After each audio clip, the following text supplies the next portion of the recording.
Sir, ಈಗ ರಾಹುಲ್ ಗಾಂಧಿ ಅವರು ಒಂದು ಗಂಭೀರವಾದಂತ ಆರೋಪ ಮಾಡಿದ್ದಾರೆ. ಬೆಂಗಳೂರು ಸೆಂಟ್ರಲ್ ಅಲ್ಲಿ, ಅದರಲ್ಲೂ ಮಹದೇವಪುರದಲ್ಲಿ ಮತಗಳು ಆಗಿದೆ, 1 ಲಕ್ಷಕ್ಕಿಂತ ಹೆಚ್ಚು ಕಳ್ಳೋಟ್ ಹಾಕಿದ್ದಾರೆ, ಒಂದಿಷ್ಟು ತಾಂತ್ರಿಕ ದೋಷಗಳಿರೋ ಮತಗಳು ಅದರಲ್ಲಿ ಪತ್ತೆಯಾಗಿದ್ದಾವೆ ಅಂತ ಆರೋಪ ಮಾಡಿದ್ದಾರೆ. ರಾಹುಲ್ ಗಾಂಧಿ ಒಬ್ಬರು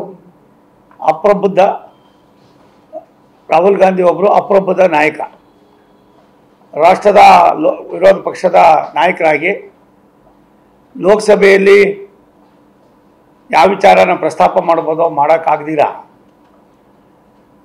ಒಂದು ರೀತಿ ದನ ಕಾಯೋ ಮಕ್ಕಳ ಜೊತೆಯಲ್ಲಿ ಮಾತಾಡೋ ವ್ಯವಹಾರವನ್ನು ಮಾಡೋ ಜೊತೆಯಲ್ಲಿ ಯಾವುದೋ ಒಂದು ಆಪಾದನೆಯನ್ನು ಮಾಡುವಾಗ ಆಪಾದನೆಯ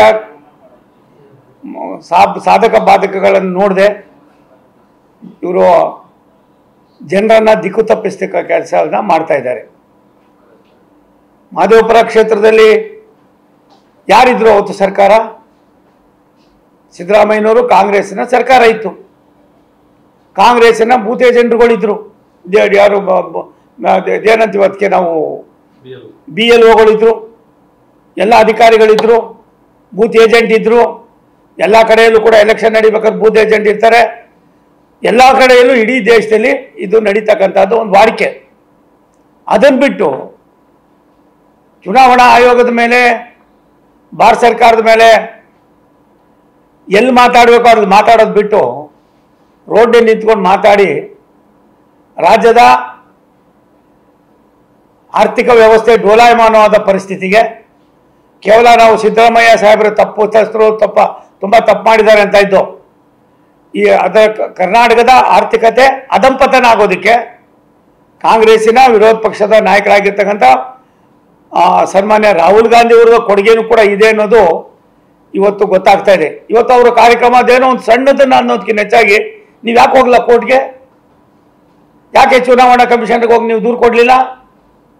ಚುನಾವಣೆ ಆಗಿ 1.5 ವರ್ಷ ಆಯಿತು, ಇವತ್ತಿಗೆ ಏನು ಕಡ್ಲೆಕಾಯಿ ತಿಂತ ಇದ್ರಾ? ಈ ಪರಿಸ್ಥಿತಿಯನ್ನು ಯಾಕೆ ನೀವು ಅವಲೋಕನ ಮಾಡಲಿಲ್ಲ? ಕೇವಲ ಎಲ್ಲ ಒಂದು ಕಡೆ ಬಿಹಾರದಲ್ಲಿ ಆದಂಥ ಒಂದು ಘಟನೆಯನ್ನು ಕೂಡ ನೀವು ಇಲ್ಲಿ ಕೈಗೆತ್ಕೊಂಡು ಜನರನ್ನು ದಾರಿ ತಪ್ಪಿಸ್ತಕ್ಕಂಥ ಕೆಲಸ ಮಾಡಿ ಜನರಿಗೆ ಮಂಕುಬೂದಿಯನ್ನು ಹೊರಿಸ್ತಕ್ಕಂಥ ನಿಮ್ಮ ಈ ಒಂದು ಷಡ್ಯಂತ್ರ ಕರ್ನಾಟಕದಲ್ಲಿ ನಡೆಯೋದಿಲ್ಲ. ಕರ್ನಾಟಕದ ಜನ ಪ್ರಬುದ್ಧರಿದ್ದಾರೆ. ಪ್ರಾಯಶಃ ಒಬ್ಬ ರಾಷ್ಟ್ರದ ವಿರೋಧ ಪಕ್ಷದ ನಾಯಕರಾಗಿ ವಿಧಾನಸಭೆ ಲೋಕಸಭೆಯಲ್ಲಿ ಬಂದು ಎಲ್ಲ ಸಾಧಕ ಬಾಧಕಗಳನ್ನು ಗಂಟೆಗಟ್ಟಲೆ ಚರ್ಚೆ ಮಾಡೋದಕ್ಕೂ ಕೂಡ ನಿಮ್ಗೆ ಅವಕಾಶ ಇದ್ರೂ ಕೂಡ ಅಲ್ಲಿ ಅಧಿವೇಶನವನ್ನು ಕೂಡ ನಡೆಯೋಕ್ಕೆ ಬಿಡ್ತಾ ಇಲ್ಲ. ಸಾರ್ವಜನಿಕರ ಹಣವನ್ನು ಯಾವ ರೀತಿ ನಾವು ದುರುಪಯೋಗ ಆಗ್ತಾ ಇದೆ ಅನ್ನೋದಕ್ಕಿಂತ ಅನ್ಯಾಯ ಆಗ್ತಾ ಇದೆ ಅನ್ನೋದನ್ನು ಇವತ್ತು ರಾಹುಲ್ ಗಾಂಧಿ ಅವರು ನಮಗೆಲ್ಲರಿಗೂ ಕೂಡ ಒಂದು ದೊಡ್ಡ ಉದಾಹರಣೆ ಆಗಿದ್ದಾರೆ. ದಯವಿಟ್ಟು ನೀವು ಏನಾದರೂ ಇದ್ದರೆ ಇನ್ನೂ ಕೂಡ ಅಧಿವೇಶನ ಇದೆ, ಅಲ್ಲಿ ಚರ್ಚೆ ಮಾಡಿ. ಏನಾಗಿದೆ, ಎತ್ತಾಗಿದೆ, ಮಗದೊಂದೇನು ಕೋರ್ಟ್ ಇದೆ, ನ್ಯಾಯಾಲಯ ಇದೆ, ಚುನಾವಣಾ ಆಯೋಗ ಇದೆ. ಅಲ್ಲಿ ಬಿಟ್ಬಿಟ್ಟು ಕರ್ನಾಟಕದಲ್ಲಿ ಬಂದು ಕರ್ನಾಟಕದ ಜನರನ್ನು ದಿಕ್ಕು ತಪ್ಪಿಸ್ತಕ್ಕಂಥ ಕೆಲಸದ ಜೊತೆಯಲ್ಲಿ ಏನು ಇವತ್ತು ಸರ್ಕಾರದ ಖಜಾನೆ ಖಾಲಿಯಾಗಿದೆ, ಆ ಜನರ ಭಾವನೆಯನ್ನು ಬೇರೆ ಬೇರೆ ಕಡೆ ಸೆಳೆಯೋದಕ್ಕೆ ನಿಮ್ಮ ಈ ಒಂದು ಷಡ್ಯಂತ್ರ ನಿಮಗೆ ಸಾಧುವಾದದಲ್ಲ, ಇದು ಒಳ್ಳೆಯದಲ್ಲ. ದಯಮಾಡಿ ಈ ರೀತಿ ಜನರನ್ನು ಎಲ್ಲ ಒಂದು ಕಡೆ ಈ ದೇಶಕ್ಕೆ ಕಾಂಗ್ರೆಸ್ ಪಕ್ಷ 16 ವರ್ಷಗಳ ಕಾಲ ಆಡಳಿತ ನಡೆಸಿರ್ತಕ್ಕಂಥದ್ದು.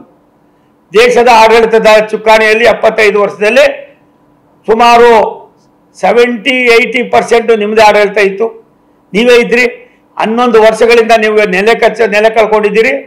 ನಿಮಗೆಲ್ಲ ಒಂದು ಕಡೆ ಮೋದಿಯವರ ಜೊತೆಯಲ್ಲಿ ಮೋದಿಯವರ ಜನಪ್ರಿಯತೆಯನ್ನು, ಮೋದಿಯವರು ಮಾಡಿರ್ತಕ್ಕಂಥ ಅಭಿವೃದ್ಧಿ ಕೆಲಸವನ್ನು, ಮೋದಿಜಿಯವರು ಮಾಡಿರ್ತಕ್ಕಂಥ ಒಂದು ಇಡೀ ಬಡವರನ್ನು, ಕಡು ಬಡವರನ್ನು, ಸಾಮಾನ್ಯರನ್ನು ಎಲ್ಲರಿಗೂ ಕೂಡ ಒಂದೇ ಸಂಖ್ಯೆಯಲ್ಲಿ ತೆಗೆದುಕೊಂಡು ಹೋಗ್ತಕ್ಕಂಥ ಅವರ ದೂರದೃಷ್ಟಿಗೆ ನೀವು ಮಂಕುಬೂದಿಯನ್ನು ತರ್ತಕ್ಕಂಥ ಕೆಲಸ ಮಾಡ್ತಾ ಇರ್ತಕ್ಕಂಥ ಷಡ್ಯಂತ್ರ ಇದು ನಿಮಗೆ ಸಾಧುವಾದ ಕ್ರಮ ಇಲ್ಲ.